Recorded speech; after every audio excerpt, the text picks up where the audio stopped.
معاملہ عدالت کا ہے، ورنہ میرے دل میں سوال اٹھتا ہے. سوال یہ اٹھتا ہے کہ یہ کیسے ممکن ہے جو تحریک عدم اعتماد پیش کی گئی وہ مقامی طور پر تیار کردہ سیاسی چال نہیں تھی. زور آوری، بھائی کسی زوراور کے کہنے پہ وہ اگر ایسا کہہ دیتے ہیں یا کسی زوراور سے ان کا رابطہ ہے تو ضرور کہہ سکتے ہوں گے.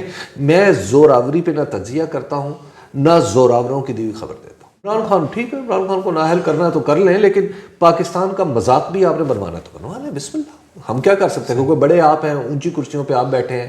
ہماری بدقسمتی کہ آپ لوگ ایسی جگہوں پہ آ کے بیٹھ گئے ہیں جہاں پہ ہمارے فیصلے ہو رہے ہیں، لیکن اب کیا کریں؟ تجزیہ نہیں، میں آپ کو انفارمیشن دے سکتا ہوں. اکتوبر 2019 سے عمران خان کی حکومت کے خاتمے کے فیصلے ہو رہے تھے. کچھ گرہیں کھل رہی ہیں روز بروز، ابھی اور کھلیں گی. جنرل باجوہ کو بہت سے سوالوں کا بھی جواب دینا ہے. باجوہ صاحب نے کیا کرنے کی حامی بھری تھی؟ نہیں، لوگوں سے مراد وہ لوگ تو نہیں جو ان کو لے کے تمام آتے ہیں، لوگ، جو لے کے آتے ہیں تمام اسپیشل کے یہ لوگ. بچائیں. یہ ان کا وہم ہے، یہ جو بھی ہے اس کا وہم ہے.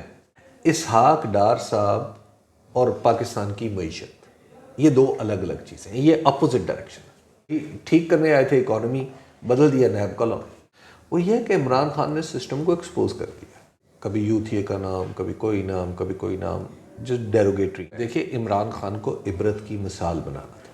اس وقت تو کیا کسی نے کہا تھا نا کہ پیسہ نہیں چلا، مسلم لیگ نون کا ٹکٹ چلا تو اب بھی چلا لیں. آپ کو میرے صحافی ہونے پہ کوئی شک تو نہیں؟ بالکل نہیں. میرے پاس صحافت کے نام پہ کوئی پلاٹ نہیں، نہ میں نے کبھی پلاٹ لیا ہے، نہ کبھی اس کی خواہش کا اظہار کیا ہے. ارشد شریف نے کیا کیا، ارشد شریف یہ امپورٹنٹ نہیں رہا. ارشد شریف کے ساتھ کیا ہوا یہ امپورٹنٹ ہو گیا. کہ ارشد شریف جو تھے نا وہ پہلے شخص تھے، پھر شخصیت تھے، اور اب وہ ایک استعارہ ہے. بھروسہ بھی نہیں ہے، لیکن بس دل چاہتا ہے، شاید خواہش ہے کہ ان کو ان کے قاتلوں کو ضرور سزا ملے. اعظم سواتی کے ساتھ جو کچھ ہو رہا ہے وہ کون کر رہا ہے؟ پاس. میں اس سوال کا جواب دیں گے. اور یہ جو میں جہاں جہاں کہتا ہوں کہ میں کچھ نہیں کہہ سکتا، وہاں پہ مجھے خوف آتا ہے، میں ڈر جاتا ہوں. کیا وہ تقریر کسی چیف آف آرمی اسٹاف کو زیب دیتی ہے؟ جنرل باجوہ صاحب ابتدا میں گھٹنوں گھٹنوں پالیٹکس میں تھے، پھر کمر کمر تک آئے، اور آخری دنوں میں تو گردن گردن تک پالیٹکس میں تھے. میں سمجھتا ہوں کہ عمران خان نے یہ بہت بڑا کام کیا، یہ ایک بہت بڑی پولیٹیکل ریفارم. اس کا فیصلہ بھی ہونا ہے. ابھی عمران خان کی اننگز جاری ہے. السلام علیکم. آج کی ویڈیو میں میرے ساتھ حبیب اکرم صاحب موجود ہیں، جو کسی تعارف کے محتاج نہیں اور میرے پسندیدہ صحافی ہیں، اور جو اس وقت پاکستان میں چل رہا ہے سیاسی محاذ کے اوپر، اور اس سے پہلے 3.5-4 سال جو کچھ ہوا، تو حبیب صاحب کی اس کے اوپر میں سمجھتا ہوں کہ ایک پوری کمانڈ ہے. جس طرح سرویز کرتے رہے 2018 کے الیکشن میں، اور ابھی جو اس سے پہلے ضمنی انتخابات ہوئے اس میں جو سروے ہوئے اور ان کا رزلٹ بھی آپ نے دیکھا. اس کے بعد ابھی ریسنٹلی دوبارہ سرویز ان کے آ رہے ہیں. تو ان کے پاس گراؤنڈ کے اوپر جو سیاسی معاملات ہیں اس کے حوالے سے بڑی ایک کمانڈ ہے کہ کیا سچویشن چل رہی ہے. لیکن میرا موضوع اس ویڈیو کے اندر جو ہے وہ بڑا ڈیٹیل ہوگا کہ پچھلے 4 سال کے اندر جو کچھ ہوا ہے، اور جس طرح اس وقت پاکستان کا منظرنامہ پولیوٹیڈ نظر آتا ہے سیاسی حوالے سے. تو میں بہت سارے سوال ہیں حبیب صاحب سے پوچھنا چاہوں گا، اور مجھے امید ہے کہ آپ کو وہ سوال جو ہیں وہ یقیناً پسند آئیں گے. حبیب صاحب، سب سے پہلے امپورٹنٹ چیز جو میں جاننا چاہتا ہوں وہ یہ کہ آپ نے 2018 کے سروے کیے تھے پورے پاکستان کے، اور آپ نے اس میں جو سیٹیں بتائی تھیں وہ مجھے ایگزیکٹلی تو نہیں یاد، لیکن عمران خان جب جیت گئے رات کو اور اگلے دن جس طرح رزلٹ آئے، پہلے RTS بیٹھا، وہ ایک لمبی کہانی ہے، اس پہ بھی تھوڑی سی بات اگر آپ کرنا چاہیں.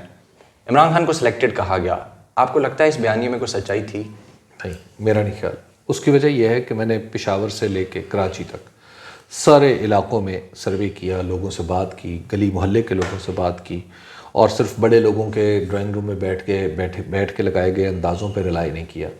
میں نے سب لوگوں سے خود بات کی، اور اس کے بعد پھر آپ جیسے خود فرما رہے ہیں کہ اگر میرے سرویز کے مطابق رزلٹ آیا تو اب اس میں آپ بیچ میں ISI کو کیسے فٹ کر سکتے ہیں، اس میں کسی سلیکشن کے پروسیس کو کیسے فٹ کر سکتے ہیں. دوسری بات یہ ہے کہ اس حوالے سے جو سب سے بڑا اعتراض یہ اٹھایا جاتا ہے وہ یہ ہے کہ کچھ لوگوں نے عین وقت پہ مسلم لیگ نون چھوڑی، یا پاکستان پیپلز پارٹی چھوڑی، یا کوئی اور پارٹی چھوڑی، اور انہوں نے PTI کو جوائن کر لیا. دیکھیے دنیا بھر میں ایسا ہی ہوتا ہے. دنیا اب یہ برابر میں انڈیا ہے. انڈیا میں آپ جا کے دیکھ لیں کہ وہاں پہ بھی آج کل بہت سارے لوگ جو ہیں وہ BJP جوائن کر رہے ہیں. کئی جگہوں پہ آپ کو خبریں آ رہی ہیں کہ وہاں پہ آپ عام آدمی پارٹی کو جوائن کر رہے ہیں. تو کیا کہ وہاں پہ کوئی ان کا خفیہ ادارہ ہے جو لوگوں کو جوائن کروا رہا ہے؟ ہمیشہ الیکشن میں ایسا ہی ہوتا ہے.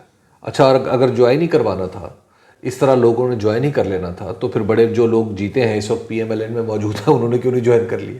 بالکل. تو لہٰذا کسی نے اگر کوئی دوسری پارٹی جوائن کرنی ہے تو وہ اپنی مرضی سے جوائن کرتا ہے، بعد میں لوگوں کو جو مرضی کہتا رہے کہ جی میں تو اس کی وجہ سے گیا تھا، میں تو اس کی وجہ سے گیا تھا. تو کیا ہو گیا؟ تو بھائی آپ گئے تو آپ تھے نا. تو لہٰذا میرا خیال ہے کہ یہ ایک بالکل بیس لیس بات ہے. اور اس کی وجہ یہ ہے عبید صاحب کہ پاکستان میں چونکہ جو جمہوری پارٹیاں ہیں نا، بلکہ سیاسی پارٹیاں، جمہوری تو ابھی ہے نہیں ہے، یہ سیاسی پارٹیوں کا مسئلہ یہ ہے کہ یہ ابھی تک جمہوریت کے ساتھ خود کو الائن نہیں کر پائیں. جیسے نالائکوں نے بنائی ویسے نالائکوں نے چلائی. اب دنیا بھر میں جہاں الیکشن ہوتے ہیں وہاں پہ ایک پارٹی جیتتی ہے، کچھ ہارتی ہیں. تو ہارنے والی پارٹیاں عام طور پہ جو جسے آپ مدر آف ڈیموکریسی کہتے ہیں، مادر جمہوریت برطانیہ میں کیا ہوتا ہے کہ وہاں پہ ہارنے والی پارٹی کا سربراہ اپنی پارٹی کا اجلاس بلاتا ہے اور انہیں بتاتا ہے کہ جناب میں الیکشن میں آپ کو جتوا نہیں سکا، تو لہٰذا میں حاضر ہوں، میرا احتساب بھی کیجیے، میں اپنا استعفیٰ پیش کرتا ہوں. تو پھر لوگ کہتے ہیں نہیں، آپ کنٹینیو کریں، یا پھر لوگ اپنا نیا قائد منتخب کر لیتے ہیں. تو یہاں پہ تو ایسا نہیں ہوتا نا. یہاں پہ اگر کوئی مان لے گا کہ میں الیکشن ہار گیا تھا تو پھر تو اسے اگلا سٹیپ تو یہ کرنا پڑے گا نا. تو بی ایٹ کوئی بھی پارٹی وہ یہ نہیں چاہتی، وہ ہمیشہ کسی دوسرے پہ الزام لگاتی ہے. مجھے تو کئی ایسے لطیفے بھی میں سوچتا ہوں کہ ایک دو پارٹیوں والے لوگ ہیں، 3-4 سیٹیں ہیں، معاف کیجیے گا 3-4 سیٹیں ہیں، ٹھیک ہے، وہ بھی کہہ رہے ہوتے ہیں ہمارے خلاف اسٹیبلشمنٹ. ارے آپ کے خلاف اسٹیبلشمنٹ کو کیا کرنا ہے؟ ایسا نہیں، لیکن اس میں نا 2 پوائنٹس بہت سارے لوگ ہمارے صحافی حضرات خاص طور پہ بیان کرتے ہیں. کل بھی میری ایک سینئر صحافی دوستوں سے بات ہوئی تو وہ کہہ رہے تھے کہ جس طریقے سے نون لیگ کو توڑنے کی کوشش کی گئی 18 کے الیکشن سے پہلے، مقدمات کیے گئے، ان کو فورس کیا گیا، محکمہ زراعت، پھر وہ جو جنوبی پنجاب کا ایک صوبہ محاذ کوئی اس ٹائپ کی چیز بنی. وہ کہتے ہیں یہ چیزیں وہ ہیں جو اسٹیبلشمنٹ کا پیٹرن ہوتا ہے. عمران خان کو اسٹرینتھن کیا گیا، ماحول بنایا گیا. اس سے پہلے Pasha and this and that پہ ڈالا جاتا تھا، جی انہوں نے عمران خان کو اٹھایا اور لاہور کے جلسے اور یہ ساری. تو ایک پوری ترتیب سے وہ چیزیں لے کے آتے ہیں اور پھر کہتے ہیں یہ ایسے سلیکٹڈ. دیکھیے میں ان چیزوں پہ بلیو نہیں کرتا.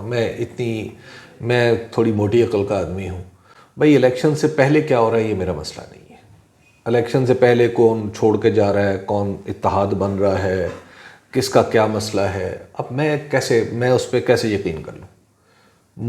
میں نیچے سے انفارمیشن لا کے دے رہا ہوں، کوئی مجھے اوپر سے لا کے کہتا ہے کہ ایکچولی تمہاری نیچے کی انفارمیشن اس لیے درست ہے کہ اوپر یہ ہوا تھا. تو بھائی میرے علم میں تو یہ باتیں نہیں ہیں. بھائی ساری چیزیں ہوئی ہوں گی، کیا ہوگا، اسٹیبلشمنٹ کے ساتھ ہوگا اور رہا بھی. اس میں کوئی خرابی، اس میں کچھ وہ یہ کہنے کی بات بھی نہیں ہے کہ اس کے انکار بھی نہیں کیا جا سکتا. لیکن مجھے یہ سمجھ نہیں آتی کہ پاکستان کے اندر ووٹ کیسے ڈلوائے جا سکتے ہیں. دیکھیے عبید صاحب، میری سوچی سمجھی رائے ہے کہ پاکستان میں یہ جو ہم بار بار کہتے ہیں الیکشن ریگڈ، یہ پاکستان کے لوگوں کی توہین ہے. پاکستان میں 2 الیکشن ریگڈ ہوئے ہیں. 1977 کا الیکشن بھٹو کو اپنی جان دے کر اس کا علاج نہیں کر سکے. 2002 کا الیکشن وہ کروانے والے آج ملک میں نہیں ہیں. کمال کرتے ہیں کہ الیکشن جعلی، الیکشن یہ، الیکشن وہ. یہ بالکل وہ لوگ ہیں جن کو نہ اپنے آپ پہ بھروسہ، نہ پاکستان کے عوام پہ بھروسہ. لیکن اس کو پری پول ریگنگ سے بھی ایکویٹ کرتے ہیں نا کچھ لوگ. ایک تو میں اس ایبسرڈ ٹرم سے بڑا تنگ آتا ہوں، pre poll rigging. What is pre poll rigging? مطلب یہ کہاں پہ دنیا میں لفظ ہم ایجاد کرتے ہیں؟ کیا ہے مطلب پری پول ریگنگ سے مراد کیا ہے؟ مطلب ایک معاف کیجیے گا، ایک نان سینس ہے. یعنی آپ کریں پری پول، کسی نے پارٹی بدلی، پری پول ریگنگ. اچھا جی کسی کو کچھ ہو گیا، جی پری پول ریگنگ. پری پول ریگنگ کیا ہوتی ہے؟ بھائی پولنگ ہوتی ہے بس، دیٹس اٹ. ووٹ ہوتے ہیں. پری پول تو پالیٹکس ہوتی ہے. آپ بھی کر لیں. ٹھیک ہے. اچھا میری ایک پرسنل اسیسمنٹ ہے کہ جس طرح الیکشن کو میں آبزرو کر رہا تھا ان دنوں میں، اور جس طرح آپ نے سرویز میں سیٹیں بھی بتائی تھیں، نیک ٹو نیک مقابلے تھے بہت ساری سیٹوں پہ، اور PTI تقریباً 15 کے قریب سیٹیں ایسی ہیں جو بہت کم مارجن سے جی، اور اس پہ اور کچھ چیزیں تھیں جو اگلے دن ہار گئے. رات کو RTS بیٹھتا ہے. RTS بنانے والے نون لیگ پیپلز پارٹی جو پچھلی گورنمنٹ کی اپوزیشن اور گورنمنٹ تھا، اس کی منظوری، اس کے ٹرائل، اس کی ایچ اینڈ ایوری تھنگ ان کے انڈر ہوئی. سارا سسٹم لگانے والے وہ عمران خان کا تو کوئی رول نہیں تھا. لیکن کہا یہ جاتا ہے کہ RTS بٹھا کے عمران خان کو جتایا گیا. مجھے یہ لگتا ہے RTS بٹھا کے عمران خان کو لولی لنگڑی حکومت پہ مجبور کیا. آپ کو کیا لگتا ہے اس پہ؟ عبید، سب سے پہلے تو یہ سمجھ لیجئے کہ پاکستان میں ہم ایک معاف کیجیے گا مجھے یہ کہتے ہوئے، میں بھی شامل ہوں آپ بھی شامل ہیں، ہم ایک نالائکوں کا ہجوم ہے۔ پاکستان میں عمومی لیاقت بھی ختم ہو چکی ہے۔ پاکستان میں آپ کے بچے سٹینٹڈ گروتھ کا شکار ہیں، اور ہم وہی بچے ہیں، بلکہ مجھے لگتا ہے ہمارے بڑے بھی وہی بچے ہیں۔ اس کی وجہ یہ ہے کہ پاکستان کے اندر جو ہماری ٹاپ نوچ ہے، جو لوگ ملک چلا رہے ہیں، میں ان کے بارے میں پوری شرح صدر کے ساتھ کہہ سکتا ہوں کہ یہ وہ لوگ ہیں جو دنیا کے کسی دوسرے ملک میں ہوں، ان کو کوئی شخص جس عہدے پہ ہیں اس سے 10ویں درجے نیچے بھی نہیں رکھے گا۔ یہ لوگ وہ ہیں جن کو نہ دنیا کا پتہ ہے، جن کو نہ پاکستان کا پتہ ہے، ان کو صرف اپنے آپ کا پتہ ہے۔ یہ جو نالائکی ہوتی ہے نا جی، نالائکی کی ایک علامت پتہ ہے کیا ہے؟ نالائک آدمی کرپٹ بھی ہوتا ہے۔ نالائک آدمی کو پتہ ہے کہ میں اپنے کانفیڈنس پہ نہیں کچھ کما سکتا، میں کسی کی چوری کر سکتا ہوں، بس اسے یہ پتا ہوتا ہے۔ تو یہ میں سمجھتا ہوں کہ یہ نالائکی ہے۔ تو اس نالائکی سے جڑے ہوئے 2 معاملے میں آپ کی علم میں لانا چاہتا ہوں۔ اس میں سے ایک معاملہ ہے 2013 کا انمٹ وہ سیاہی، اور سیاہی، اور پھر وہ سیاہی جو جس سے آپ انگوٹھا لگائیں گے کاغذ کے اوپر، پھر وہ کاغذ مشین میں دیں گے تو وہ انگوٹھا ریڈ ہو جائے گا، یہی تھا 2013 میں، ٹھیک ہے۔ دنیا کے کتنے ملکوں میں اس طرح الیکشن ہوتا ہے؟ یہ جی میکنائزڈ روشنائی ہے، یہ آئے گی وہ آئے گی۔ آپ نے 2013 کے الیکشن کو اس میکنائزڈ نانسنس کی وجہ سے، میں اگرچہ وہ اصحاب آج بھی بہت سارے نادرہ میں کام کرتے ہیں، لیکن میں آپ کو بتاؤں پاکستان کو انہوں نے تجربہ کا اپنی نالائکی کی تجربہ گاہ بنایا ہوا ہے۔ مطلب یہ لوگ آ کے ہمیں بتائیں گے کہ الیکشن جناب میں میگنیٹ، کتنی چلی میگنیٹائزڈ، 4 کاغذ آپ نہیں نکال سکتے آج کی تاریخ میں، آج کی دنیا میں۔ آپ ایک کاغذ دیں اور وہ فوراً آپ کو بتا دے کہ جناب یہ نشان، اس کے لیے جتنی ہائی ٹیک مشینیں ہیں وہ تو پوری دنیا کے اکثر ملکوں کے پاس نہیں ہے۔ تو آپ نے اس وقت وہ ڈرامہ کر دیا۔ اس کے بعد جی آر ٹی ایس آ گیا، جی آر ٹی ایس، ارے جیسے وہ مطلب جیسے بنانے والے ویسے چلانے والے، جیسے نالائکوں نے بنائے ویسے نالائکوں نے، جیسے نالائکوں نے بنائی ویسے نالائکوں نے چلائی۔ تو پاکستان کے اندر ہم ایک کمپٹنس کرائسس کا شکار ہیں عبید صاحب۔ یہ جو الیکشن کا معاملہ ہے یہ تو محض آپ کو سمبلز ہیں، اس کے سمپٹمز ہیں، آپ کو پتہ چل رہے ہیں، جس سے ہم، اور نالائکوں کا ایک اور پرابلم یہ ہوتا ہے کہ وہ بہت چھوٹے سے مسئلے کو بڑا بنا کے پیش، اس کی حیثیت سے بڑا بنا دیتے ہیں۔ تو جب اس طرح ہوتا ہے، چلا جاتا ہے، تو پھر پرابلمس بنتے ہیں۔ نواز لیگ اور زرداری لیگ، یہ جب پاکستان واپس آئے 2008 کے بعد، اس کے بعد ہمیں علم ہوا پاکستانی، مطلب میں اس جنریشن میں سے ہوں جو اس دور میں ہم ٹین ایج کراس کر رہے تھے تقریباً، اور سیاست کا پتہ لگا شروع ہوا کہ ملک میں کیا ہو رہا ہے، او جی بڑا ظلم ہوا تھا، ایک ڈکٹیٹرشپ ختم ہو گئی ہے اور سیاستدان واپس لوٹ آئے۔ پتہ لگا جی مساق جمہوریت ہو گیا، اب آئندہ ٹانگیں نہیں کھینچی جائیں گی۔ اور ایک گلہ تھا جی کسی وزیر اعظم کو مدت پوری نہیں کرنے دی جاتی، حکومتوں کے خلاف سازشیں کی جاتی ہیں۔ پھر ان 10 سالوں میں ہم نے جو کچھ دیکھا ہوتا بھی رہا، مطلب لیکن یہ ہے کہ حکومتیں بچ گئیں۔ نواز شریف والا جو معاملہ ہوا، اسمبلیاں بچی، حکومتیں نہیں، مطلب اسمبلی بچی۔ نواز شریف والا جو معاملہ وہ ایک الگ سوال ہے، وہ آگے کر لیں گے۔ لیکن میں یہ دیکھتا ہوں کہ 2022 جب شروع ہوا، خاص طور پہ اس سے پہلے بھی باتیں ہوتی رہیں کہ عمران خان کو ہٹانا ہے، نکالو اس کو، سرجری کر کے نکالنا تو نکالو، یہ ہمارے اندر گھس بیٹھی ہے، یہ سیاستدان کی برادری میں سے نہیں، یہ بہت بڑے بڑے ہمارے اس وقت وفاقی وزیر ہیں وہ یہ کہتے رہے۔ اور اس کے بعد ہم دیکھتے ہیں کہ وزیر اعظم پاکستان الیکٹڈ یا سلیکٹڈ جو بھی وہ کہتے ہیں، اس کو ہٹایا جاتا ہے، 13 جماعتیں مل کے اس کو ہٹاتی ہیں، اور یہ پہلی دفعہ پاکستان کی تاریخ میں ہوتا ہے کہ عدم اعتماد کامیاب ہوتی ہے، اور وہ خود وہ کہتے رہے کہ یہ بغیر اسٹیبلشمنٹ کی مدد کے کامیاب ہی نہیں ہوتی۔ اس چیز کو آپ کس پیرائی میں دیکھتے ہیں، ان کے کنڈکٹ کو اور ان کی باتوں کو لے کر؟ عبید، جو میثاق جمہوریت ہے نا، میں اس کو کبھی بھی، میں ان لوگوں میں نہیں رہا جو اس کے بہت بڑے اس کے مداح ہیں۔ اس کی وجہ یہ ہے کہ میں نہیں سمجھتا کہ سیاستدانوں کو ایک طبقہ بن کے سامنے آنا چاہیے۔ میثاق جمہوریت نے عوام کو ایک طبقہ، اسٹیبلشمنٹ کو دوسرا طبقہ اور سیاستدانوں کو تیسرا طبقہ بنا دیا۔ تو لہٰذا جب سیاستدانوں نے خود کو طبقاتی طور پر اس قوم سے الگ کر لیا، جو الگ ہونا ممکن نہیں ہے، تو ظاہر ہے پھر ایک نئی قوت نے پیدا ہونا تھا۔ تو جب وہ طبقہ بن گئے تو پھر عوام نے کسی اور طرف دیکھنا شروع کر دیا، اور وہ عمران خان کی صورت میں آپ کو فنومنا نظر آیا۔ تو یہ تو ہے اس کی پولیٹیکل ریزننگ جو میری انڈرسٹینڈنگ میں ہے۔ جہاں تک پولیٹیکلی عمران خان کو ہٹانے کی بات ہے، تو یس، میں یہ سمجھتا ہوں، میں اس بات سے اتفاق کرتا ہوں کہ ایک طبقے نے منتخب حکومت کو گرایا. سیاستدانوں کے طبقے نے اب تک عمران خان کو قبول نہیں کیا، اور نتیجہ یہ نکل رہا ہے کہ اب ان کی خود قبولیت شک میں پڑا، اس پہ شکوک و شبہات پیدا ہو گئے. تو لہٰذا عمران خان سے نفرت اس لیے کی جا رہی ہے کہ عمران خان اس ریگولر سیاسی طبقے کے وجود کو چیلنج کر رہے ہیں. مثال کے طور پہ ہم نے بھٹو کی انہیریٹنس، بڑی اس کی لیگیسی بڑے سموتھلی بے نظیر بھٹو کو جاتے ہوئے دیکھی. بے نظیر بھٹو کی لیگیسی بڑی سموتھلی ہم نے بلاول کے اندر منتقل ہوتے ہوئے دیکھی. اچھا، اسی طرح نواز شریف کی party P M L N ہے، اس کے اندر بھی بڑا سموتھلی سلسلہ چل رہا تھا.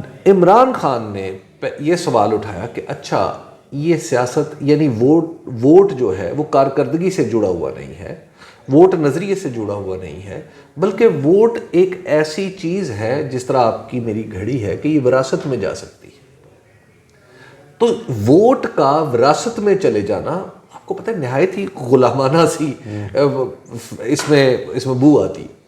تو ظاہر ہے لوگ اس کو نہیں مانتے. پھر لوگ کہتے ہیں کہ ہم تو نہیں مانیں گے. اچھا آپ اپنے برابر انڈیا میں دیکھ لیجئے وہاں کیا ہوا. وہاں کانگریس آج در در بھٹک رہی ہے کہ کسی طریقے سے اس کو پذیرائی مل سکے، لیکن ایک ایسی پارٹی وہاں پہ، حالانکہ فاشسٹ پارٹی، بہت سارے لوگ اس کی مخالفت کرتے ہیں، لیکن آپ دیکھ لیجئے کہ وہ کیا کر رہے ہیں. وہاں پہ مودی، وہاں پہ واجپئی کے بیٹا نہیں آیا، وہاں پہ ایل کے اڈوانی تھے، ایل کے اڈوانی کے بعد مودی جی آ گئے، مودی جی کے بعد آگے کوئی اور آ جائے گا، یوگی آدتیہ ناتھ ہے. کوئی کسی کا رشتہ داری کے بنیاد پہ نہیں ہے. پاکستان میں کیا ہوا؟ قبلہ والد قومی اسمبلی میں قائد حزب اختلاف، فرزند ارجمند صوبائی اسمبلی میں قائد حزب اختلاف، والد ماجد وزیر اعظم پاکستان، فرزند ارجمند وزیر اعلیٰ پنجاب. اب کیا لوگ پاگل ہیں؟ کیا لوگ یہ نہیں دیکھ رہے؟ کیا اس کو ڈیموکریسی کہتے ہیں؟ تو دیر فور یہ مجھے لگتا ہے کہ عمران خان نے چونکہ اس کو چیلنج کیا ہے، تو لہٰذا وہ سارے کے سارے لوگ جو ہیں وہ اکٹھے ہو گئے. یہ نفرت میں دیکھ رہا ہوں کہ بڑھتی چلی جا رہی ہے، نہ صرف اور آئندہ بھی یہ بڑھے گی. اچھا، اگلا سوال میرا اسی سے ریلیٹڈ تھا. آپ نے بات کر دی نفرت کی، آخر اس کی وجہ کیا ہے کہ ہر حد تک چلے گئی ہے کہ ہم وہ الفاظ بیان نہیں کر سکتے؟ بھائی جنگ طبقاتی ہو گئی ہے، وہ پولیٹیکل رہی نہیں ہے نا، طبقاتی جنگ ہو گئی ہے. جب طبقاتی جنگ ہو جائے گی تو اس میں تو پھر نفرتیں ہی بڑھتی ہیں. مطلب جب آپ اس کو کلاس سٹرگل کا نام، میں اس کو کلاس سٹرگل تو نہیں سمجھتا، یہ کلاس سٹرگل نہیں ہے لیا، مطلب میں اس کو بالکل آپ دو گروہوں کے درمیان جنگ ہے. ایک طرف وہ لوگ ہیں جو سمجھتے ہیں کہ ووٹ جو ہے وہ وراثت میں ملنے والی چیز ہے، دوسری طرف ایسے لوگوں کی اکثریت نظر آتی ہے جو سمجھتے ہیں کہ ووٹ کارکردگی کی یا نظریے کی بنیاد پہ پڑتے ہیں. تو یہ بنیادی جوہری فرق ہے. تو اگر تو ووٹ وراثت میں ڈالا جا سکتا ہے، وہ وراثت میں منتقل کیا جا سکتا ہے تو ٹھیک.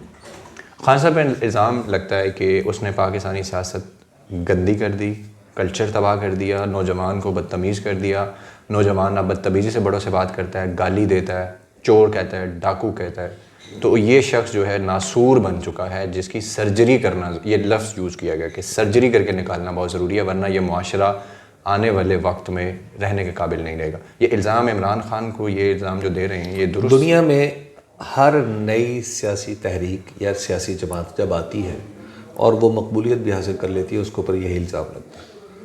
آپ تاریخ اٹھا کے دیکھ لیجئے، کسی بھی سیاسی جماعت پہ آپ اس کو اپلائی کیجئے، آپ کو یہ درست ملے گی. آپ بھٹو صاحب پہ کیا الزام لگتا تھا؟ مجھے کئی لوگوں نے کہا جو بھٹو صاحب کے عہد میں تھے، انہوں نے کہا کہ بھٹو صاحب نے نوجوانوں کو بدتمیز کر دیا تھا. وہ نوجوان جو ہے وہ جو ہمارے والدین تھے. تو لہٰذا یہ الزام سب پہ لگتا ہے. اچھا، عمران خان صاحب کے حوالے سے جو مذہبی کارڈ کھیلا جا رہا ہے ریسنٹلی، مطلب ایک تو وہ جس کی بنیاد پہ ان پہ حملہ ہوا، جس طرح حملہ ورنے الفاظ، وہ اس کی کڑیاں جڑ گئیں ساری کہ کس نے پریس کانفرنس کی. بس وزیر اعظم پاکستان اس وقت جو شہباز شریف ہیں، 4 منسٹر ساتھ بیٹھے ہوئے ہیں، اور سارا زور باقاعدہ اشارے کر کر کے گھڑی اس کے اندر جی خانہ کعبہ کا ماڈل، اللہ او جی یہ کیا کر دیا، یہ تو تباہی بربادی، اور 6 ارب تک وہ گھڑی پہنچ چکی. آپ کی معلومات کے مطابق یہ گھڑی اتنی مقدس اور یہ کتنا بڑا گناہ کیا عمران خان نے، اور یہ 6 ارب جو مالیت ہے اس کی، یہ کیا مطلب $12 ملین تک اس کو لے گئے ہیں. دیکھیے میں ان لوگوں میں سے ہوں جو یہ سمجھتے ہیں کہ مذہب کو سیاسی بیانیے کا حصہ نہیں ہونا چاہیے. مذہب کو سیاست میں بطور دلیل استعمال نہیں کیا جانا چاہیے. مذہب کی ایک الگ ڈومین ہے, سیاست کی ایک الگ ڈومین ہے. اب اس میں بہت سے لوگوں کو اختلاف ہو سکتا ہے, ان کا اختلاف سر آنکھوں پہ, لیکن بہرحال یہ میری رائے ہے. دوسری بات یہ ہے کہ جو ہمارا یہ جو عمران خان پہ جو مذہبی الزامات لگائے جا رہے ہیں, ٹھیک, اب آپ اسی دلیل کو لے لیجئے. میں اگر آپ ہی کی بات مان لوں کہ جناب اس گھڑی کے اندر خانہ کعبہ بنا ہوا تھا, تو وہ کیا خانہ کعبہ میں گھڑی بنی تھی؟ وہ گھڑی کہیں سوئٹزرلینڈ میں بنی تھی. اس کے اوپر ٹانکے اس کے اوپر جو ہیرے ٹانکے تھے وہ عین ممکن ہے کسی یہودی نے لگائے ہوں. اس کے اوپر جو کروم ہے وہ کسی عیسائی نے کیا ہو. تو کیا اب بھی اس کی تقدیس کے آپ اتنے ہی دعوے دار ہیں؟ یہ ایک بالکل بچکانہ بات ہے. ایک بکرات دانشور نے تو یہ بھی کہا تھا کہ اگر یہ گھڑی غلطی سے کسی عیسائی, کسی یہودی, کسی ہندو کے ہاتھ چلی جاتی تو سوچیں کیا ہوتا.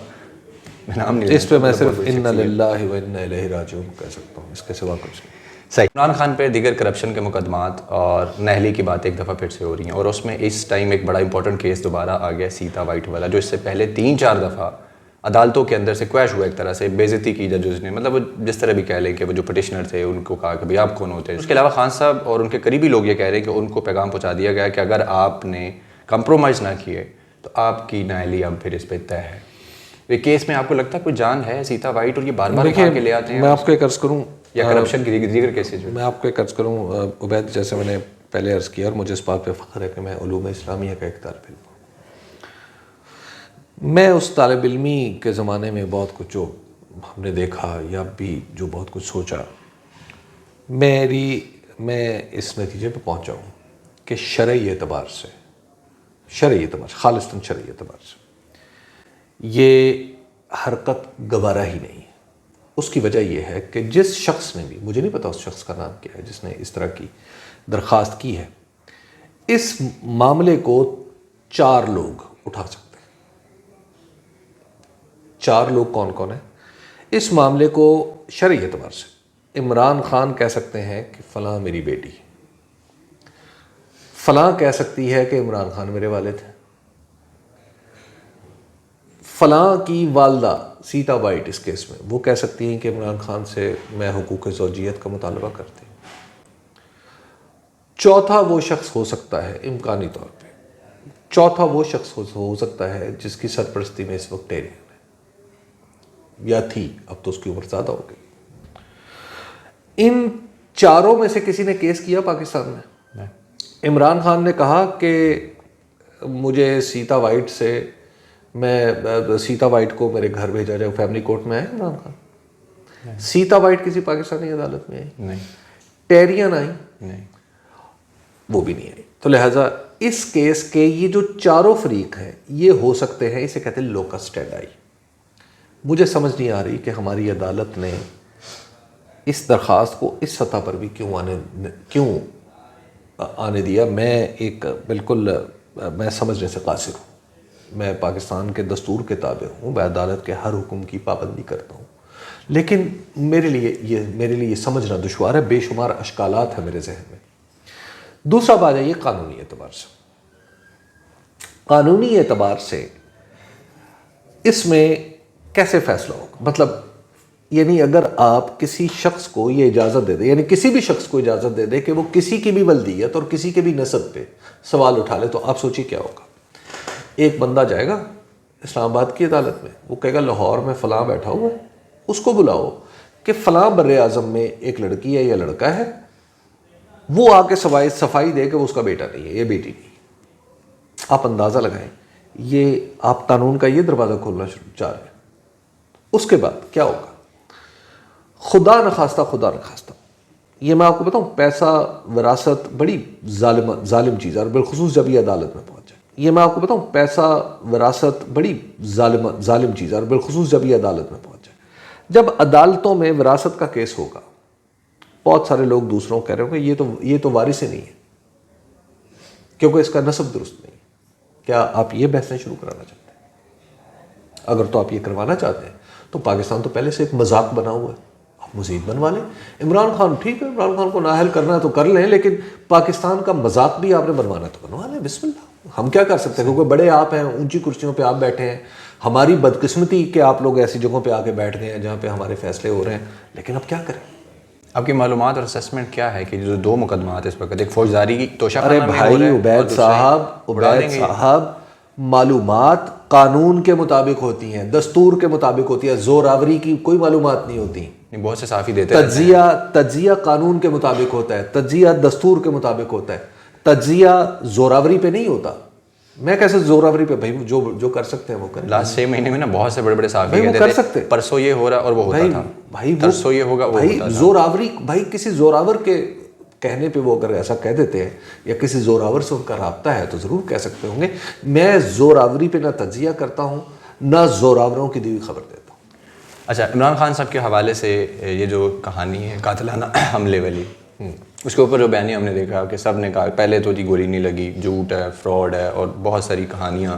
پھر امریکی سازش سے پیچھے ہٹ گئے, اور ہمارے ایک بہت بڑے صحافی جو ماضی میں ہمارے ایک بڑے فیوریٹ ہوتے تھے کہ یار جرنلزم میں ان کا بڑا نام ہے, لیکن موجودہ وہ اس وقت ایک حکومتی عہدے کے اوپر بیٹھے ہوئے ہیں, اور جس طرح کی وہ کیمپیننگ روزانہ کی بنیاد پر کر رہے ہیں, آپ کو اس میں کہیں کوئی سچائی نظر آتی ہے کہ وہ لوگ جو کہہ رہے ہیں وہ درست ہے, یا عمران خان نے جو چیزیں جس طریقے سے بیان کی ہیں اسٹیپ بائی اسٹیپ کہ جی یہ ہوا تھا, یہ ہوا تھا, یہ ہوا تھا, اور اس کے بعد میری حکومت چلی گئی. آپ کس بارے میں بات, یہ امریکی سازش پلس عمران خان. میں ان لوگوں میں سے ہوں جو یہ سمجھتے ہیں کہ پاکستان میں جو حکومت عمران خان کی گرائی گئی ہے, اس گرانے کے لیے جو تحریک عدم اعتماد پیش کی گئی وہ مقامی طور پر تیار کردہ سیاسی چال نہیں تھی, اس کے اندر کچھ بیرون ملک عناصر بھی تھے. تو لہٰذا میں تو سمجھتا ہوں کہ یہ ایک انٹرنیشنلی لنکڈ ہے چیز, لوکل آرگینک نہیں تھی. اور یہ جو ایلیمینیشن کی جو خان صاحب نے ایکسپلین کیا لوگوں کو سارا, اس میں کوئی سچائی نظر آتی ہے, یا وہ دوسری طرف کا جو بیانیہ ہے کہ جی یہ صرف ایک مقبولیت حاصل کرنے کی کوئی چال تھی عمران خان کی اپنی طرف سے, مظلومیت بڑی اچھی چال ہے. میرا خیال ہے کہنے والے کو خود کو گولیوں کے سامنے پیش کر دینا چاہیے. تو یہ اس سے آفتاب آمد دلیل آفتاب بس. صحیح. نواز شریف صاحب نے کچھ دن پہلے بات کی ہے, وہ میڈیا پریس کانفرنس تھی کہہ لیں یا تقریر تھی, انہوں نے کہا جی ہم پہ تو مفت میں کیسز بنتے رہے ہیں, مفت میں جلا وطنی ہم نے برداشت کی. یہ جو مفت کا لفظ ہے آپ اس کو کس پیرائی میں دیکھتے ہیں؟ اس چیز کو ذہن میں رکھتے ہوئے 81 سے نواز شریف جس طرح حکومت میں آئے, اس کے بعد جو کیسز بنتے گئے, پھر جس طریقے سے ان کی مزید کیسز, اور پھر پاناما, اور اس سے پہلے این آر او لے کے سعودی عرب جانا, اور اب دوسری دفعہ علاج کے بہانے جانا, اور یہ لفظ کہ مفت میں کیسز اور مفت کی جلاوطنی. دیکھیے عبید صاحب, میں پاکستان کے قانون کے حوالے سے آپ میری رائے اس میں بڑی حد تک واضح ہو گئی ہے کہ میں تھوڑا لفظی اور معنوی محدودات کا قائل ہوں,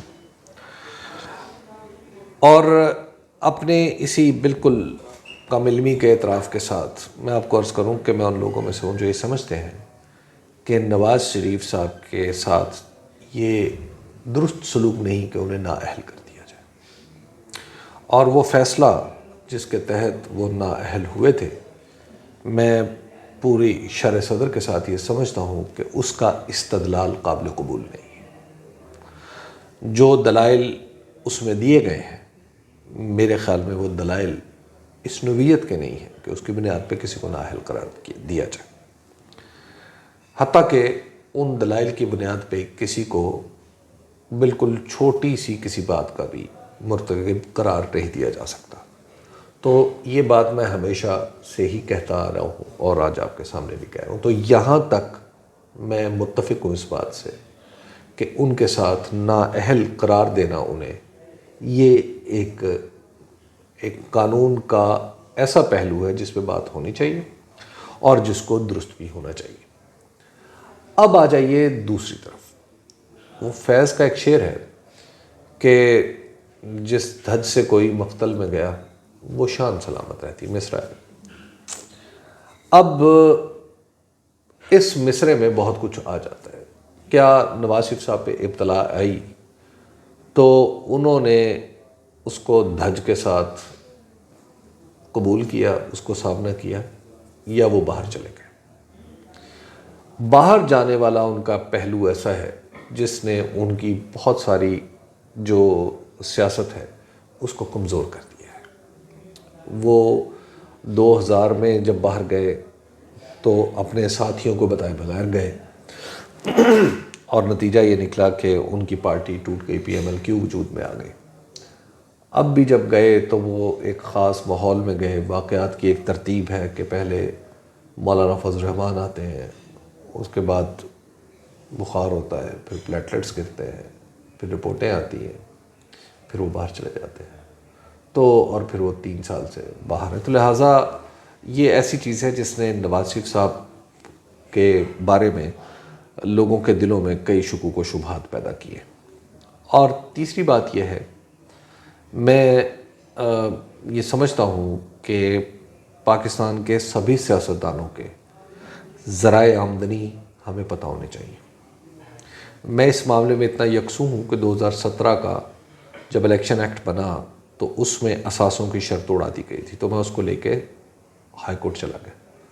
ہائی کورٹ نے جب فیصلہ میری درخواست میں میرے حق پہ دیا تو ایاز صادق صاحب نے اس کو سپریم کورٹ میں چیلنج کر دیا, اور سپریم کورٹ میں چیلنج کر دیا اور میرے اوپر یہ الزام بڑے لگے کہ میں دراصل الیکشن ڈیلے کروانا چاہتا ہوں. حالانکہ میں نے واضح طور پہ کہا کہ میں الیکشن ڈیلے نہیں کروانا چاہتا, میں صرف ایک بات چاہتا ہوں کہ ہمارے سیاستدانوں کے, نہ صرف سیاستدانوں کو, چونکہ یہ الیکشن ایکٹ متعلق تھا سیاستدانوں کے تو لہٰذا سیاستدانوں کی بات ہو رہی تھی, تو سیاستدانوں کو اپنے اثاثے بالکل اس طرح سامنے رکھنے چاہیے جس طرح دنیا میں ہوتا ہے. تو لہٰذا اس وقت انہوں نے باقاعدہ طور پہ پھر ایک سپریم کورٹ نے فیصلہ دیا کہ الیکشن کمیشن کے پاس یہ اختیار ہے کہ وہ جو اسٹیپولیٹڈ کاغذات ہیں, جو فارمز ہیں, جو کاغذات نامزدگی ہیں, ان کے ساتھ کوئی اضافہ کر دیں. تو میرا بھی یہ آرگومنٹ تھا, تو وہ سپریم کورٹ میں بھی وہ قابل قبول قرار پایا. تو ایاز صادق صاحب ان لوگوں میں سے تھے جو چاہتے تھے کہ اثاثے ظاہر نہ کیے جائیں, اور اس وقت اسپیکر تھے, اور سارے سیاستدان بھی یہی چاہتے تھے کہ اثاثے ظاہر نہ کیے جائیں. تو میں اس معاملے میں اتنا واضح ہوں. شریف فیملی پیسے کیسے بناتی ہے, مطلب کہاں سے آتے ہیں, اس کے بارے میں یا تو سب لوگوں کو پتہ ہونا چاہیے. وہ سب لوگوں کے لیے قابل قبول, کوئی عدالت کو بھی, میں عدالت کی بات نہیں کر رہا, لوگوں کے لیے کوئی قابل قبول ان کے دلائل دیں, لوگوں کے لیے قابل قبول کوئی اسباب مہیا کریں کہ سب کو یقین آ جائے کہ ان کے پاس دولت کیسے آتی ہے, ان کے بچے کیا کرتے ہیں, ان کے پیسے کہاں ہیں. یہ ایسا سوال ہے جو شاید اب پیچھا نہیں چھوڑے گا کسی بھی سیاستدان کا. لیکن وہ تو پرانی چیزیں ہیں نا, کہ تب سے ہم سوچ رہے ہیں کہ شاید پیچھا نہ چھوڑے, لیکن اس دور میں ڈیجیٹل میڈیا نہیں تھا. نواز شریف کے جو کیسز تھے اس کے بعد وہ چلے گئے سعودیہ, اسی لیے میں عرض کر رہا ہوں کہ یہ سوال پیچھا نہیں چھوڑے گا. ہاں, تو پھر اس کے بعد آ کے کہا جی کوئی معاہدہ نہیں تھا, لیکن پھر وہ سعد عریری اور وہ سارے آئے, سعودی شہزادہ, اس نے دکھا دیا. اس کے باوجود انہوں نے ماننے سے انکار کر دیا. NRO ہوا, خود ایڈمٹ کیا گیا, ایک دوسرے کے خلاف ایکسپوز بھی کرتے رہے. اب جو کچھ ہوا ہے وہ تو ڈیجیٹل دور میں ہوا ہے, جس میں معلومات کے اوپر کسی کی اجارہ داری نہیں ہے, نہ میری, نہ آپ کی, نہ ان کی. پہلے ہوتا تھا کہ اجارہ داری تھی. ہر بندے کو پتہ لگا کہ کیسے مریم نواز نے بیان دیا کہ لندن پاکستان کی پراپرٹی نہیں, کیسے وہ سامنے آتی ہے, پھر الحمدللہ کہہ کے قبول کی جاتی ہے, پھر باقی مسائل چیزیں ہوتی ہیں. لیکن ہم بلیک اینڈ وائٹ کیوں نہیں کہتے عبید صاحب کہ یہ ہے غلط. اور عبید صاحب بات یہ ہے کہ میں سیاستدان نہیں, ٹھیک ہے, میں سیاست میں پوزیشنز نہیں لے سکتا, میں سیاستدانوں کے خلاف پوزیشنز نہیں لے سکتا, میں سوال اٹھا سکتا ہوں. دیکھیے بات یہ ہے کہ یہ پوزیشن عمران خان کی ہے کہ وہ ان سے وہ کہیں کہ جناب اگر آپ کے پاس جواب نہیں ہے تو آپ چور ہیں, کہہ سکتے ہیں. دیکھیے بات یہ ہے کہ آپ کو یہ تو سوال اگر خاص طور پہ سیاستدانوں سے جب ان کی آمدنی کے بارے میں سوال ہو تو میں سمجھتا ہوں اس کا جواب آنا چاہیے, اور جواب بھی قابل قبول آنا چاہیے. ٹھیک ہے. سلمان شہباز نے آ کے کہا ہے کہ جی عمران خان کے ہاتھ کاٹ دینے چاہیے.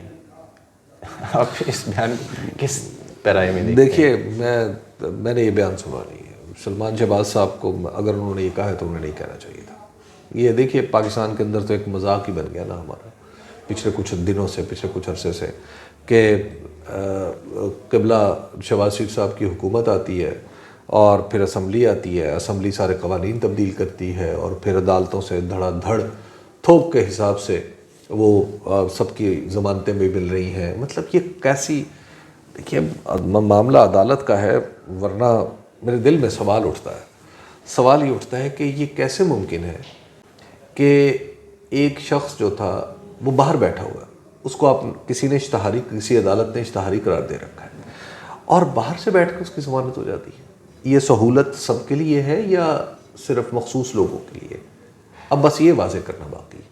آپ کی کمیونٹی کے کچھ لوگ, بہت بڑے نام ہیں, بغیر نام لیے میں ان سے ریلیٹڈ ایک سوال ہے, وہ ایک شد و مد کے ساتھ پچھلے کچھ عرصے سے ایک تھیری یا ایک اپنا تجزیہ پیش کریں مارکیٹ میں کہ عمران خان کے چاہنے والے ایک کلٹ ہیں, زومبیز ہیں, فارغ ہیں یہ لوگ, یہ ملک کو تباہی کی طرف لے کے جا رہے ہیں, ان کی کوئی اوقات, ایون ان کو جمہور بھی نہیں سمجھتے. ایک صاحب نے تو یہاں تک کہا تھا کہ 5-10 ہزار مارنے بھی پڑ جائیں تو جنرل باجوہ کو چاہیے ان کو ماریں اور ان کو ختم کر دیں, ورنہ یہ ملک جو ہے.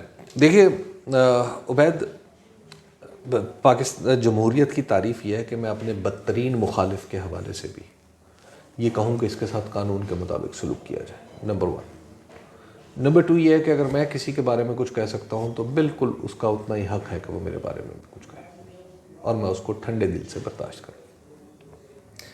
پاکستان میں جب یہ میں آپ کو عرض کر رہا ہوں نا کہ ایک طبقہ بن چکا ہے, سیاستدانوں کا جو طبقہ ہے وہ باقاعدہ طور پہ کوشش کر رہا ہے کہ عمران خان کے چاہنے والے, پاکستان تحریک انصاف کے جو ورکرز ہیں ان کو وہ مختلف نام دے, کبھی یوتھیے کا نام, کبھی کوئی نام, کبھی کوئی نام, جو ڈیروگیٹری ہیں, گالیاں نما یہ نام دیے جا رہے ہیں. تو دیتے رہیں. بات یہ ہے کہ حتمی فیصلہ گالیوں کا نہیں ہونا, ووٹ کا ہونا ہے. تو الیکشن کروا لیں, صحیح, اور پھر آپ دیکھ لیں کہ زومبیز زیادہ ہیں یا ہم انسان زیادہ ہیں, دیکھ لیں. نہیں, وہ ایک طرف کہتے ہیں کہ مقبولیت ختم ہو گئی, یہ بیانیہ پھیل گیا, تو پھر الیکشن, اس کا تو بہترین طریقہ الیکشن. صحیح. اچھا, ایک اور امپورٹنٹ سوال یہ اٹھتا ہے کہ جو لوگ 3.5 سال کہتے رہے کہ جی ہمیں الیکشن چاہیے, نئے الیکشن, مولانا فضل الرحمان لیڈ کرتے تھے, پیچھے سارے کورس پہ کہتے تھے نئے الیکشن, اسمبلی تحلیل کرو. عمران خان نے ان کو موقع دیا 3 اپریل کو کہ نئے الیکشن کی طرف چلے جائیں, اسمبلیاں تحلیل ہو گئیں, لیکن وہ واپس انہوں نے سب کچھ اسی جگہ اسٹیٹس کو واپس آیا, اس کے بعد حکومتیں بنائیں. کیوں ضروری تھا یہ, حالانکہ پتہ تھا کہ یہ ہو سکتا ہے جو آج ہو رہا ہے. دیکھیے عمران خان کو عبرت کی مثال بنانا تھا, پاکستان کے سب لوگوں کو بتانا تھا کہ اگر تم میں سے کوئی اٹھا اور ہمارے خلاف ایسے ہوا تو ہم سب تمہارے خلاف اکٹھے ہو جائیں گے. یہ عبرت کی مثال بنایا گیا عمران خان کو. یہ پرابلم نہیں تو عمران خان تو ایک پیچھے جو کروڑوں لوگ, دیکھیے وہ بات یہ ہے کہ اس وقت تو یہی سمجھ رہے تھے نا, وہ تو اس وقت تو کیا کسی نے کہا تھا نا کہ پیسہ نہیں چلا, مسلم لیگ نون کا ٹکٹ چلا, تو اب بھی چلا لیں, اور ابھی بھی الیکشن میں نہیں جا رہے. تو بات یہ ہے کہ آپ نے اس وقت دراصل وہ عمران خان صاحب نے جو کام کیا ہے نا, جو بھی سمجھ نہیں آ رہا, بہت سے لوگوں کو تو آ چکا ہے, بہت سے لوگ ایسے بھی ہیں جو جنہیں نہیں سمجھ میں آ رہا, وہ یہ ہے کہ عمران خان نے سسٹم کو ایکسپوز کر دیا, اس نے لنکیجز کو ایکسپوز کر دیا, اس نے وہ نوٹس ایکسپوز کر دی ہیں جو ایک دوسرے سے جوڑتی تھی. اب وہ نوٹس ایکسپوز ہو رہی ہیں تو اس کا نتیجہ یہ نکل رہا ہے کہ انہیں نفرت ہو رہی ہے. لوگ کہہ رہے ہیں کہ اچھا یہ تھے آپ یہ, اچھا آپ کا مطلب یہ تھا, اچھا بھائی ٹھیک کرنے آئے تھے, اکانومی بدل دیا نیب کا لا. آپ نے دیکھا اکانومی کے حوالے سے اب تک کون سا ایک متعین قدم ہے جو اس حکومت نے اٹھایا؟ نہیں. آپ کوئی ایک متعین قدم نہیں اٹھایا, لیکن نیب کا قانون فوری طور پر تبدیل کر دیا. تو لہٰذا لوگوں کو سمجھ نہیں آ رہی کہ کون کیا کر. عمران خان نے 14 دسمبر کو کچھ گفتگو کی ہے, ایک تقریر کی ہے, اس میں بہت ساری باتیں کی ہیں اور ایک انٹینسٹی سمجھانے کی کوشش کی ہے حالات کے متعلق.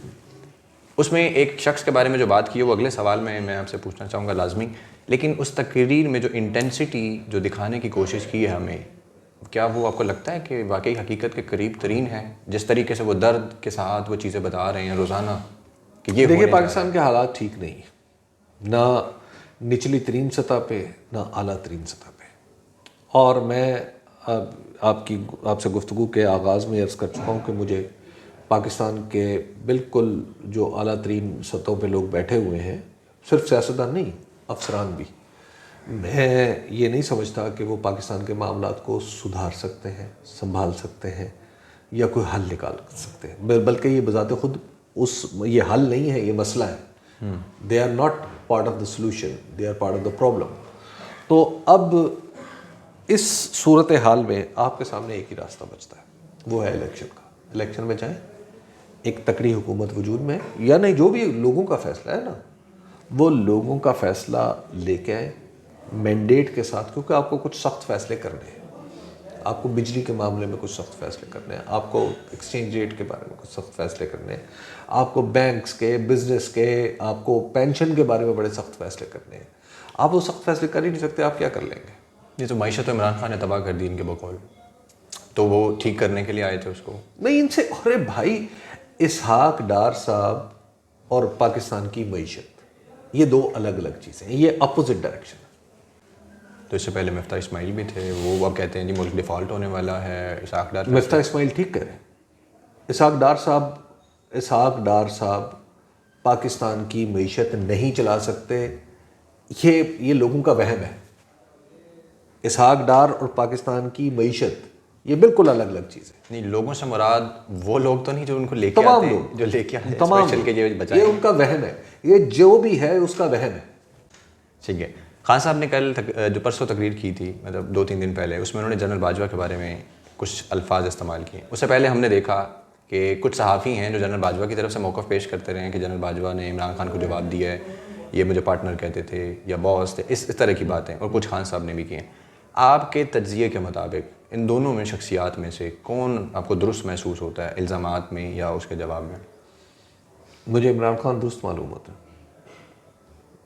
جنرل باجوہ کو بہت سے سوالوں کا ابھی جواب دینا ہے.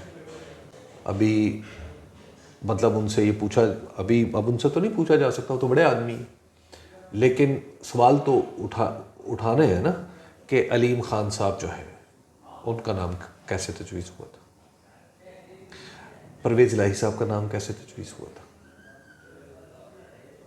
اچھا، پھر باجوہ صاحب نے کیا کرنے کی حامی بھری تھی؟ یہ تو پرویز الہی صاحب بھی اور مونس الہی صاحب بڑے لوگ ہیں، بس یہ کچھ بھی کہہ سکتے ہیں، ورنہ واقعات کی ترتیب وہ نہیں ہے. ان کو ہو سکتا ہے کہ واقعے کے بیچ میں جیسے کسی نے پیٹ آن دا شولڈر والی بات اس طرح کہہ دیا ہو، ورنہ واقعہ اتنا سادہ نہیں. اچھا، کچھ گرہیں کھل رہی ہیں روز بروز، کبھی اور کھلے گی. پی ڈی ایم کے کچھ صحافی بھی کھول رہے ہیں، خاص طور پہ نجم سیٹھی. مطلب میں پہلے سمجھتا تھا کہ شاید یہ ہوائی باتیں کر رہے ہیں، لیکن جب میں نے ڈاٹس جوڑے تو مجھے سمجھ آئی کہ اچھا اسٹوری ایسے چلی. جیسے کہ شہباز شریف لندن سے واپس آئے کرونا کے ٹائم پہ، آتے ہی سہیل وڑائچ صاحب کے ساتھ گفتگو کی اور اس میں بتایا کہ جی ہماری تو کابینہ بھی فائنل ہو رہی تھی، میں تو ڈن ہو گیا تھا وزیر اعظم کے لیے. لیکن اس کے بعد جو ہے، لیکن سہیل وڑائچ نے کالم لکھا تو بعد میں انہوں نے کہا جی یہ تو کوئی ذاتی نوعیت کی گفتگو. اس کے بعد جو کچھ ہوا اس ملک کے اندر، جس طرح ترتیب سے واقعات چلے، پھر دھرنے ہوئے عمران خان کی حکومت کے خلاف، جس طرح سارے معاملات ہوئے، تو لگتا یہ ہے کہ since very first day Imran Khan کے خلاف سسٹم پورا کام کر رہا تھا. وہ 3.5 سال نکال گئے، یہ شاید ان کی اپنی ہمت تھی یا قسمت تھی. آپ کا تجزیہ کیا کہتا ہے؟ تجزیہ نہیں، میں آپ کو انفارمیشن دے سکتا ہوں. اکتوبر 2019 سے عمران خان کی حکومت کے خاتمے کے فیصلے ہو رہے تھے. یہ بیچ میں کرونا آ گیا جس کی وجہ سے ڈیلے ہو گیا. اس کے بعد اب میں یہ سمجھتا ہوں کہ پاکستان کے اندر بہت ساری ایسے واقعات ہوئے جن کے بارے میں ابھی میں کچھ نہیں کہنا چاہتا. بس عمران خان صاحب کا 96 کا کیریئر اس سے آن ورڈ چلتا رہا. مطلب اس وقت نہ سوشل میڈیا تھا، نہ بہت ساری چیزیں تھیں، تو بہت سارے لوگ اشکالات کا شکار ہوتے تھے. ایون میں شروع میں ان لوگوں میں سے تھا جب زیادہ انفارمیشن نہیں تھی، تو جو ایک باتیں تھی پلے بوائے اور مذہب سے حوالے سے کچھ چیزیں ان سے جڑی ہوئی تھی. لیکن جب یونیورسٹی میں آئے، ایجوکیشن اور خاص طور پہ ماس میڈیا کی جو ڈگری لی، اس دوران چیزیں جب دیکھیں پڑھی تو پتہ لگا کہ نہیں، بہت ساری چیزیں پھیلائی گئی تھیں. اس کے بعد ہم دیکھتے ہیں 2011 میں ایک اچانک رائز ہوتا ہے، رائز آف عمران خان. میں سمجھتا ہوں 2011 اکتوبر، اور آج 2022 کا اینڈ جا رہا ہے. اس دوران پاپولیرٹی کا جو اتار چڑھاؤ جو آئے، یا جس طرح کہا جاتا تھا کہ مارچ کے اندر عمران خان کی پاپولیرٹی گر چکی تھی، جبکہ میں اس کے اپوزٹ سوچتا تھا، کیونکہ عدم اعتماد پیش ہونے سے پہلے اور اس دوران جو جلسے ہوئے پنجاب کے چھوٹے چھوٹے شہروں میں ان کی ساری چیزوں کو بڑا کینلی آبزرو کرتا تھا. اور اس کے بعد جو کچھ ہو رہا ہے وہ میرے لیے انپریسیڈنٹڈ ہے. جتنی مطلب لائف ہے، جو کچھ دیکھا ہے کہ لیڈر لیس احتجاج ہوتا ہے. سرگودا جیسا شہر جس میں نون لیگ کا گڑھ ہے, گوجرانوالا وہ شہر جو سینٹرل پنجاب ان کا گڑھ ہے, اور ہزاروں کی تعداد میں لوگ نکلتے ہیں. آپ اس سارے منظرنامے کو, عمران خان کو ایک شخصیت کے طور پہ, ایک پاپولر یا سیاستدان کے طور پہ کیسے دیکھتے ہیں؟ اس ملک کے لیے کوئی اس کا فیصلہ بھی ہونا ہے. ابھی عمران خان کی اننگز جاری ہے. عمران خان نے تاریخی طور پر جو اقدامات کیے ہیں وہ ابھی تاریخ ہی ان کا فیصلہ کرے گی. دیکھیے میں نے عرض کیا نا, پاکستان بحیثیت قوم ہمارا آئی کیو کافی نیچے چلا گیا. ہم تو ابھی تک بھٹو کو تاریخی شخصیت نہیں ماننا. ہم ان کا تجزیہ درست نہیں کر سکتے. آپ جیسے ان کا تجزیہ درست تجزیہ کرنے کی کوشش کریں گے تو کیا ہوگا؟ پیپلز پارٹی آپ کے خلاف کھڑی ہوگی. پیپلز پارٹی کہہ کے جھوٹ بول رہے ہیں, پیپلز پارٹی کچھ اور کہنا شروع کر دے گی. تو ابھی تو آپ بھٹو کا تجزیہ نہیں کر سکتے. ایک دفعہ میرے پاس جماعت اسلامی کے کچھ لوگ آئے, انہوں نے کہا, نوجوان, انہوں نے کہا کہ ہم نا مولانا مودودی رحمۃ اللہ علیہ پہ کوئی ویڈیو بنانا, کوئی ڈاکومنٹری بنانا چاہتے ہیں. میں نے انہوں نے کہا بھائی تم نہ بنانا. میں نے کہا اب جماعت اسلامی کے پنجرے سے مولانا مودودی کو نکال دو تاکہ مولانا مودودی کا درست تجزیہ ہو سکے, ان کا محاکمہ ہو سکے, تاریخ میں ان کا جو ان کا جو مقام ہے ان کو وہ مل سکے. مطلب آپ نے تو بھٹو بھی ابھی تک تاریخ میں اپنے مقام پہ نہیں پہنچے, یا تو اوپر ہے یا نیچے. بس اگر اس طرح کی جب صورتحال ہوتی ہے تو پھر آپ کیا کر سکتے ہیں؟ آپ تاریخی تجزیہ تو کر ہی سکتے. تو ابھی لہٰذا عمران خان کا تجزیہ ابھی تھوڑا ٹائم. اچھا, لیکن کچھ وائبس بھی ہوتی ہیں نا چیزوں کی, کچھ نظر آ رہا ہوتا ہے. جس طرح مطلب ہمیں بھی پڑھا جاتا رہا ہے, پڑھا بھی ہے, دیکھا بھی ہے. کہتے تھے پاکستان کے پاس قائد اعظم کے بعد کوئی لیڈر نہیں آیا جو لیڈر ہوتا ہے واقعی, جو راہبر ہو سکے, جو ریفارمسٹ ہو سکے.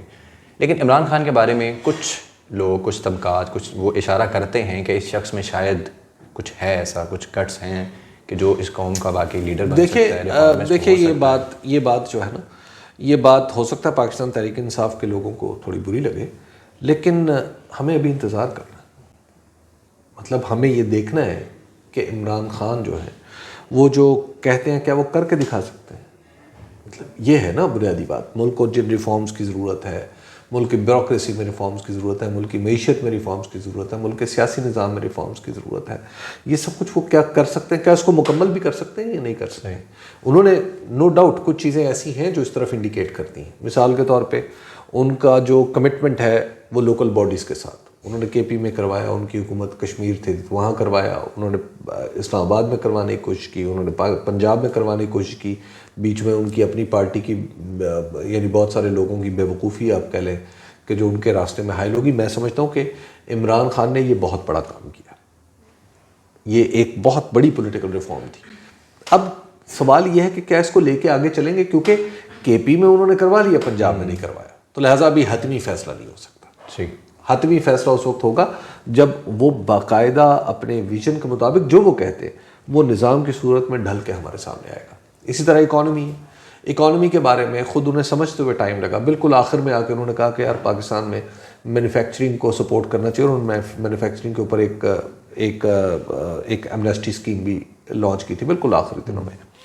تو یس وہ ایک درست اقدام تھا, لیکن کیا اس کو باقاعدہ آگے چلا سکتے ہیں؟ یہ ابھی وہ سوال ہیں جن کے اوپر ابھی ان کے جواب آنے ہیں اور وقت بھی دے گا.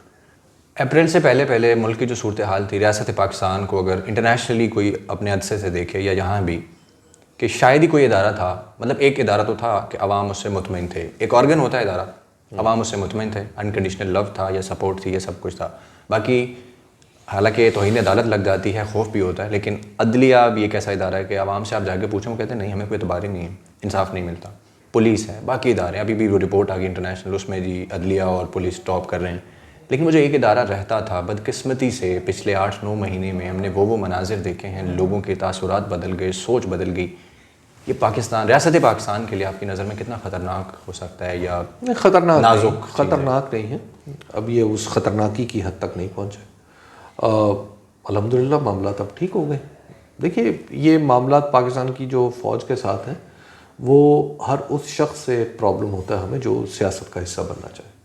جنرل باجوہ صاحب ابتدا میں گھٹنوں پالیٹکس میں تھے, پھر کمر تک آئے, اور آخری دنوں میں تو گردن تک پالیٹکس میں تھے. وہ جو آخری تقریر انہوں نے یوم شہداء پہ جو کی تھی, کیا وہ تقریر کسی چیف آف آرمی اسٹاف کو زیب دیتی ہے؟ جب آپ ایسی تقریریں کریں گے تو پھر آپ کو جواب تو ملیں گے.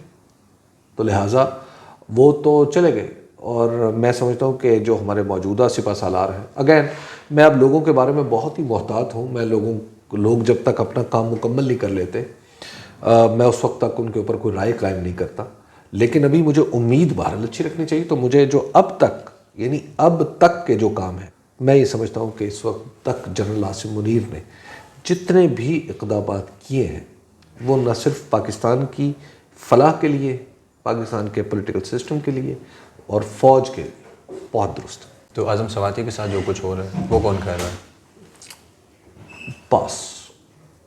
میں اس سوال کا جواب نہیں دے سکتا. اچھا، اب ارشد شریف صاحب ایک ایسا پاکستان کا صحافی، شاید پہلے لوگ اتنا ان کو نہ پسند کرتے ہوں یا ان کو نہ سنتے ہوں، لیکن جس دن سے ان کو پاکستان سے جانا پڑا، جن حالات میں جانا پڑا اور جس طرح ان کی شہادت ہوئی مظلومانہ طریقے سے، اور پھر جب پاکستان واپس جس استحقاقی آیا اور لوگوں نے جو محبت دی، اور جو جنازہ تھا اسلام آباد میں وہیں موجود تھا جو دیکھا، ارشد شریف کو اس پاکستان کی جدوجہد کے تناظر میں تاریخ میں کیسے یاد رکھا جائے گا، یا آپ اور آپ جیسے لکھنے والے لوگ ان کو کن الفاظ میں؟ دیکھیے، ارشد شریف جو تھے نا، وہ پہلے شخص تھے، پھر شخصیت تھے، اور اب وہ ایک استعارہ ہے.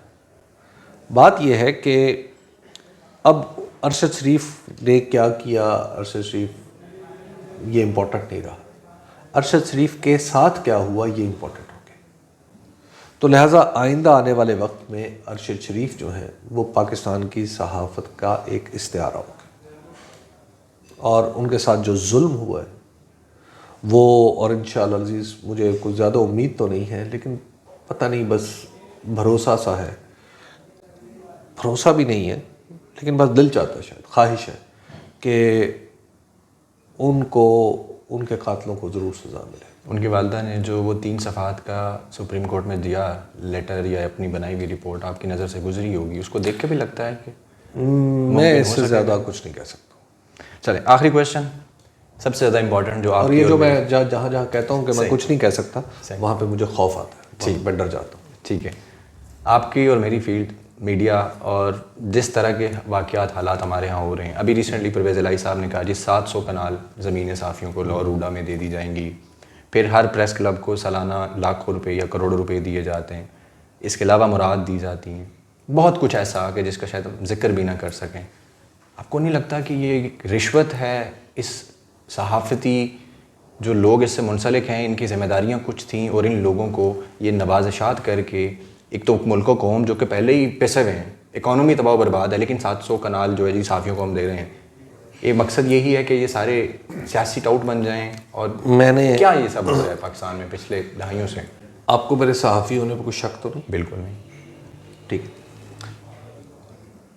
میرے پاس صحافت کے نام پہ کوئی پلاٹ نہیں، نہ میں نے کبھی پلاٹ لیا ہے، نہ کبھی اس کی خواہش کا اظہار کیا ہے، نہ صحافی کے طور پہ نہ کوئی ایسا پلاٹ موجود ہے جہاں پہ میں نے اپنے تعلقات کے زور پہ اس کو مارکیٹ ریٹ سے کم لیا ہو. میرے پاس جو کچھ بھی ہے وہ اللہ کا لاکھ لاکھ شکر ہے، اس میں صحافت سے آنے والی تنخواہ، پیسے میرے ظاہر ہے وہ میں نے ضرور کمائے، لیکن اس کے سوا بطور صحافی میں نے کوئی مراد اب تک وصول نہیں کی. دعا یہ ہے کہ اللہ تعالیٰ مجھے استقامت دے.